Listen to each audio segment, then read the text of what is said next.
Get off our property. That's what the HOA president was screaming, right in my face, finger jabbing my chest so hard I could feel her acrylic nails through my shirt. Behind her, I counted 2 board members, one clutching a binder like it was a shield, and the third cop of the day, shifting from foot to foot, probably wishing he was anywhere else. You'd think I'd done something crazy. Nope. I'd owned this land, 2 acres, old lake included, for a whopping 2 weeks, but these folks had been running it like their own country club for decades. Not anymore. The officer stepped up, hand hovering near his belt, and before he could spit out the usual, "Sir, you need to stop," I spun my laptop around. That screen, Army Corps of Engineers code, highlighted, plus a hydraulic survey. Map, shut them right up. I wasn't the one breaking the law. Funny how that works. Ever dealt with people who act like they own you? By the 3rd cop that day, I could have recited the script myself. Let me back up a second. I'm Quincy Dalton, just picked up 2 acres and a lake in suburban Georgia for 85 grand. Sounds too good to be true, right? Maybe for most. But after 11 years, as a land surveyor and title examiner, tracking down deeds, untangling decades of messy county records, I knew exactly what to look for. The title was cleaner than my Sunday shirt. No easements, no covenants, just me and a lot of overgrown grass. I pulled up that first morning, gear in the truck, boots hitting dew-soaked ground, and before I'd even set up my transit, here they come, 3. From the subdivision, led by a woman in her 50s who walked like she'd never been told no in her life. "Excuse me," she snapped. No intro, just straight into it. "I'm Margot Sinclair, president of the Meadowbrook HOA. That lake is community property, and you need to review our regulations before you touch anything." Clayton, the guy with the binder, had all 47 rules, ready to hand over.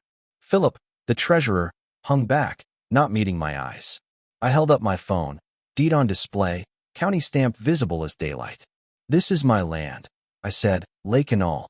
It's not listed in your covenants." Margot's smile got icy. "We've managed this lake for 20 years. Your deed must be wrong." I pointed to the boundaries. GPS coordinates burned right into the image. Clayton asked what I did for a living, like maybe I was some lost delivery driver. "Land surveyor," I said, and watched their faces shift. Margot cut in. "If you keep claiming this, we'll call the cops for trespassing." So I started taking photos. Sign I'd put up that morning, private property, plus them standing on my land, threatening me. "You're welcome to check your own bylaws," I said. Philip almost spoke up, but Margot cut him dead with a glare. They stomped off. By lunchtime, the first cop arrived.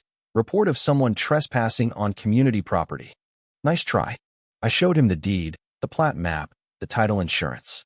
He radioed in, checked with his supervisor, came back with the classic, "You're the legal owner, sir. Try to work it out with your neighbors." Second cop, same story. Third cop, same.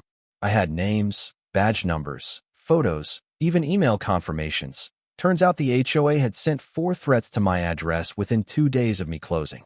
This wasn't confusion. It was organized intimidation, and they'd done it before. I was sure of it. That night, I sat on my truck tailgate as the sun dropped, lake glassy and quiet, thinking about my mother. She died 6 months back and left me just enough to buy my own corner of the world. She always said, "Land's the only thing they can't take if you know how to hold it." I'd spent my career finding the truth about property lines and power grabs, figured it was finally time to do it for myself. But there was something about that lake that bugged me.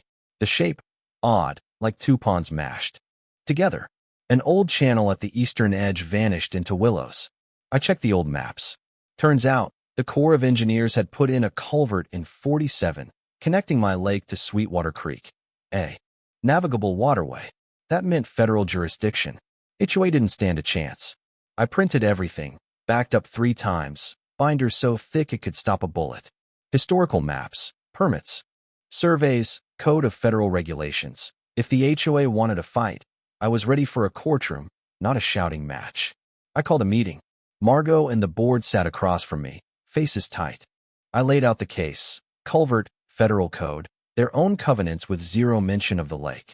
Clayton was skeptical until I handed him the map. Philip, for once, looked relieved, said he'd been asking for insurance policies for months and never seen one. Margot tried to threaten legal action, but I kept it cool. If you can show me one document that says this lake belongs to the HOA, I'll back off. If not, we need to settle this like adults. 2 nights later, I get an email from a neighbor, Beatrice, 26 years in the subdivision. She handed me a folder of old board meeting minutes. Turns out, the HOA just started collecting lake fees after the last owner died. No legal transfer, no vote. 20 years, 180 homes, $120 a year. That's $430,000, all on a lie. She gave me a list of folks fined or threatened for asking questions. We put together a petition, 22 signatures in 4 days. The board had to call a special meeting.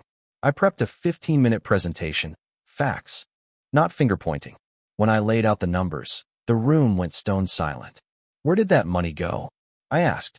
Margot claimed maintenance, landscaping, insurance, except, as Philip admitted, he'd never seen a policy.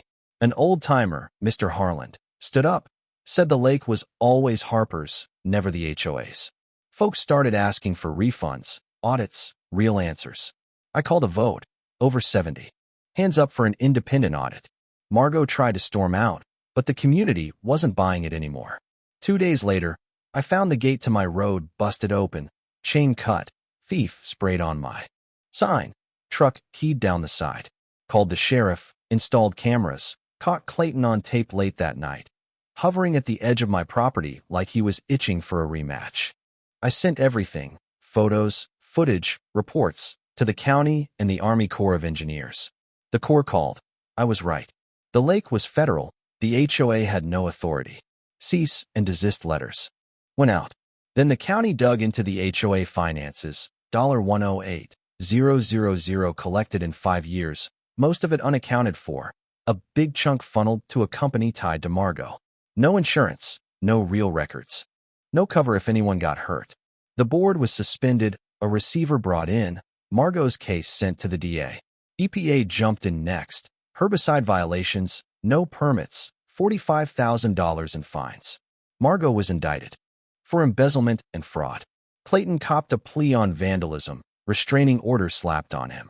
Philip cooperated, cleared his name. Refund checks went out. Average family got back around $2,400. Not everything, but something.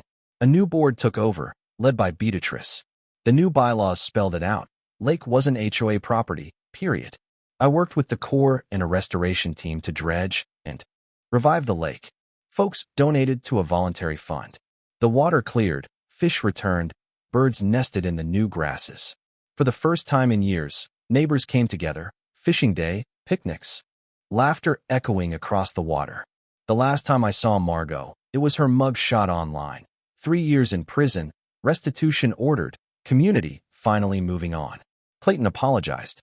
I forgave him. Letting go is the only way forward.